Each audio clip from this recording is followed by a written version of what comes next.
Did you know that 1 in every 5 Americans will say that they are lonely at any given point in time? Robert Waldinger said that we can be lonely in a group of people. We can be lonely in a crowd. He said that we can even be lonely in a marriage. Why are we lonely?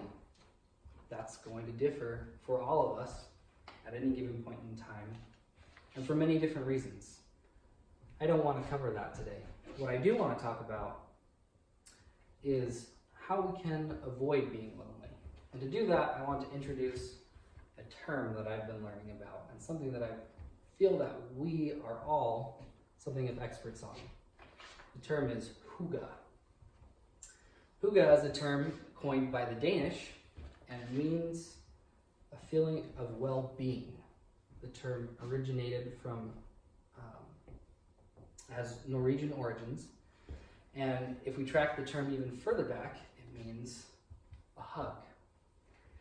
And for me, I can't imagine a time feeling more in a state of well-being or belonging than when I'm getting a hug from someone that I love. Mike Wicking is the individual who studied the Danish and talked about this term. And he said that the Danish consistently are reported as being the happiest people on earth. So in 3 of the last 4 world happiness reports, they've ranked highest in happiness, and they consistently report that they are at least 18% happier than their European neighbors. And they would tell you that the reason that they feel this is because of hygge. So, we all need hygge in our lives. We need this feeling of belonging. When we're done today, please go out and hygge. Hygge can be a noun or a verb. I hope that you will use it as a verb. So, we need to define what hygge is, isn't, and kind of go a little bit more in depth into why we need it. So what isn't hygge? Hygge isn't extreme sports, lavish vacations, first-class flights. It's not being competitive, needing to be the best, feeling the most competent. In short, it's not consumerism. We don't need things like smartphones. We don't need to have the fanciest, newest wearable technologies or the nicest smart screen or smart TV. So that's what hygge isn't. So what is hygge? Wicking describes hygge as a feeling of coziness, warmth, and togetherness. So things that might evoke a feeling of hygge are dim lighting, candlelight, a fire in the living room, maybe a cozy blanket or a good book on a rainy day. Hygge encourages kind of a group, we over me mentality, and encourages the group to invest in the hygge experience. Wicking would say that the ideal hygge environment is a group of 3 to 4 people where people can get close together and talk about things that are important, but avoid things that will bring up conflict. For me, growing up, hygge was the smell of fresh cut grass and the sound of and smell of frying bacon in the morning. And as an adult, hygge became piling on the couch with my kids and my wife, warm blanket, and reading nighttime stories before bed. So that's what hygge is. So now we know what hygge isn't. We know what hygge is, and we need to talk a little bit more about why we need it so much. So I'm going to reference Maslow, who created the hierarchy of needs. That's this triangle here. And the bottom of Maslow's triangle is physiologic needs. So eating, drinking. So I just said eat. We need to eat.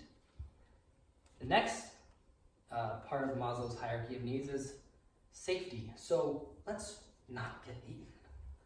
And then finally, the third hierarchy is belonging.